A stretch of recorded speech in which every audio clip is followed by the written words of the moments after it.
sarang mo na yan!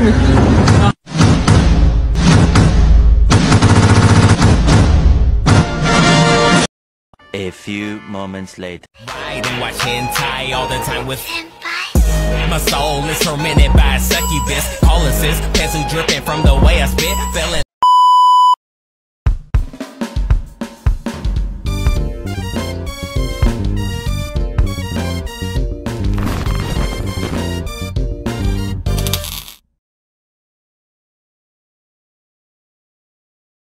A few moments later. Assalamualaikum warahmatullahi wabarakatuh. Perkenalkan, nama saya Emri Basantosa. Saya dari kelas manajemen 22B dengan NPM 22411087. Saya di sini ingin sedikit menjelaskan tentang kepailitan dan penundaan kewajiban pembayaran utang. Pelajari pengertian kepailitan dan penundaan kewajiban pembayaran utang ialah serta prosesnya, hak-hak dan kewajiban para pihak, dampaknya terhadap perusahaan dan upaya reorganisasi. Pengertian kepailitan dan penundaan kewajiban pembayaran utang. Kepailitan dan merujukan pada proses hukum di mana suatu perusahaan dinyatakan tidak mampu membayar utang kepada para krediturnya. Penundaan kewajiban pembayaran utang adalah ketika perusahaan meminta penundaan atau penghilangan sementara dari kewajiban untuk membayar utang-utangnya. Apa saja syarat-syarat yang mengajukan kepailitan? Terdapat beberapa syarat yang harus dipenuhi untuk mengajukan kepailitan. Antara lain, adanya utang yang jatuh tempo, adanya pemohonan kepailitan, dan adanya alamat perkantoran, dan adanya aset yang dapat dipailitkan. Proses kepailitan dan penundaan kewajiban pembayaran utang. Yang pertama, pengajutan kepailitan. Perusahaan mengajukan kepailitan ke pengadilan dengan menyertakan dokumentasi yang dibutuhkan. Yang kedua, pemeriksaan memadai. Pengendalian akan memeriksa apakah terdapat alasan yang cukup untuk mendeklarasikan kepailitan atau penundaan kewajiban pembayaran utang.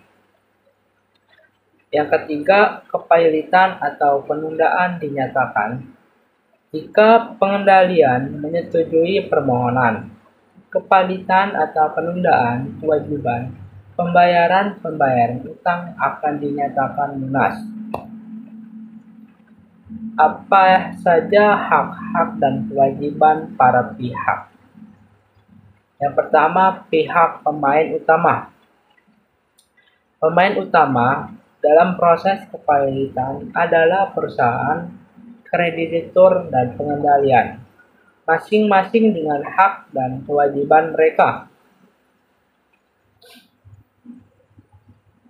Yang kedua, hak kreditur ialah yang memiliki hak untuk mengajukan klaim, menentukan keputusan pengadilan, dan berpartisipasi dalam pembagian hasil penjualan aset perusahaannya.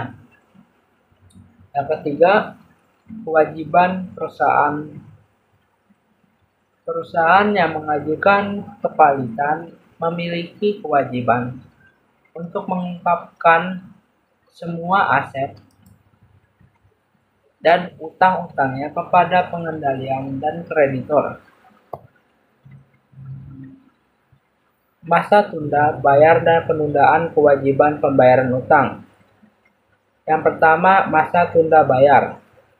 Masa tunda bayar adalah waktu yang diberikan kepada perusahaan untuk membuat rencana penundaan kewajiban pembayaran utang dan mendapatkan persetujuan dari para kreditur.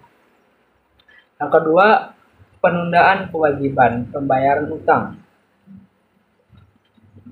Penundaan kewajiban pembayaran utang adalah keadaan ketika perusahaan diberikan kelonggaran untuk membayar utang-utangnya dalam jangka waktu tertentu atau tertentu dengan pembayaran yang direstrukturasikan.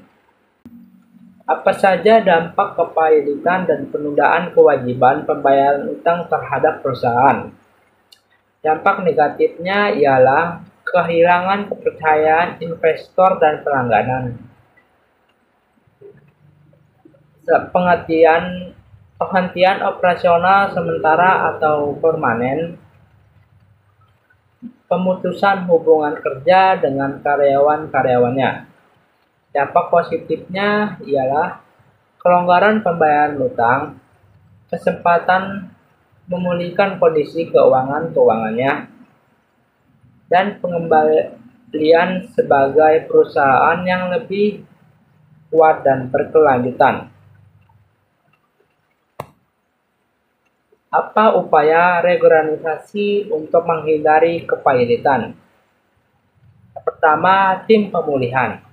Perusahaan dapat membentuk tim kerja khusus untuk mengidentifikasikan masalah dan menyusun strategi reorganisasi untuk menghindari kepailitan.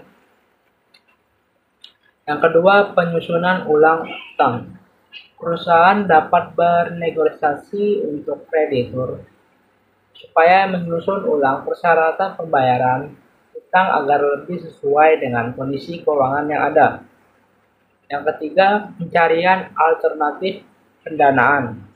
Perusahaan dapat mencari alternatif pendanaan baru seperti investor baru atau sumber-sumber pendanaan lainnya untuk membantu memulihkan kondisi keuangannya perusahaan.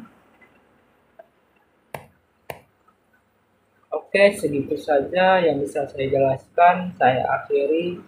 Wabillahi taufiq wal hidayah. Wassalamualaikum warahmatullahi wabarakatuh.